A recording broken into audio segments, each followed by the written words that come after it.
Frost was on some pumpkins and hay was in the barn. Reminds me of a James Taylor song, when frost was on the pumpkins and the hay was in the barn. Anyways, from the month of October, monthly market watch, I have to tell you that despite what the media said, prices actually went up. On average, 0.58%.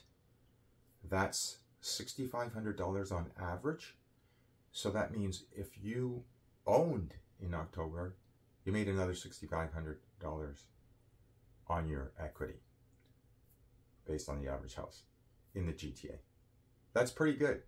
Now let's contrast to the renting. Being very conservative, average rents are over $3,000 a month. So let's just use $3,000 as a very, very conservative number. Would that be all right with you? Great. All right. So if renters choose to stay on the sidelines for the next year, that's $36,000 of money that just goes literally out the window. And let's just project it for the next 10 years. That's $360,000. Let's go for 20 years. That's $720,000. Okay? And that's if the rents don't go up. And everybody knows that rents will go up. Typically, they're tied into inflation. And now that inflation is higher, rents are going up higher. So obviously, I'm pleading to the first-time buyers to do whatever it takes to get into the market. Why? Because this is a great time. Yes, interest rates are higher, but prices are so much lower. In fact, if we take a look at it, prices, okay, based difference between now and the apex, prices are down $208,616 since February of 22. And that's 15.63% lower now. Okay, that's awesome. And guess what? This is just a temporary pause because real estate prices will continue to go up again. Since 1970, so over the last 53 years, real estate prices have averaged 7.47% per year at actual annual average growth. And with the rule of 72, we know at 7.2% per year, real estate prices double every 10 years, which has generally been the case up until, quite frankly, this year. However, we know things are going to turn around, and we know that there's a lot of buyers sitting on the sidelines, and they want to buy. And they're creating resourceful ways of getting in the market. How?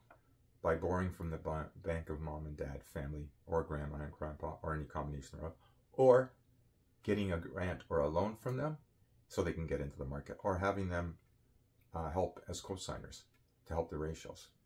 So your time in the market is your greatest determining factor in terms of how much freedom you're actually going to build. So remember that. So get out of the bondage of renting and own as soon as you possibly can. Now, what was the average price in October? It was $1,125,928, which, as I mentioned, is a $6,500 increase. Increases are always positive. That's the second month in a row that there was an increase. And the previous month, there was an increase of $36,932, or 3.41%. So, despite what the media says, the real estate market is still alive. In fact, let's talk about sales. Last month in October, there were 4,646 sales.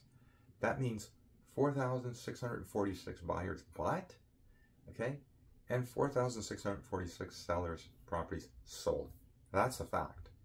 So, although overall sales are down about 15% in 2023 versus 2022 on a year-to-date basis, okay, there's still thousands of sales every month because wiser buyers understand it's better to get into the market now than later. And you get to enjoy the freedom of owning your own home versus being at the mercy of the landlord who, when they decide to sell, guess what? If they don't want to sell to you, they don't have to, and they're going to either take over with their own family or sell the property. Either way, you're going to find yourself always conditional upon the landlord's perspective. Do you really want to live your life long-term like that? I don't think so. And let's take a look at the market itself. great thing about for buyers' advantages, there's a lot more listings on the market. So instead of having the amount of inventory that we had at the beginning of the January, which was just over 9,000, now we have more than double that amount. So a lot more listings to choose from. So buyers, you can afford to be more selective and get better value. In addition, we have our performance guarantees. So if you hire us to help you get the property, then we'll guarantee that you're going to love that home and for up to 24 months. And if not, then we will buy it back at the current market value, or we will sell it for free. Now, where else can you get an awesome written guarantee like that? To find out more, reach out to us and have yourself an excellent November. Talk soon. Thanks.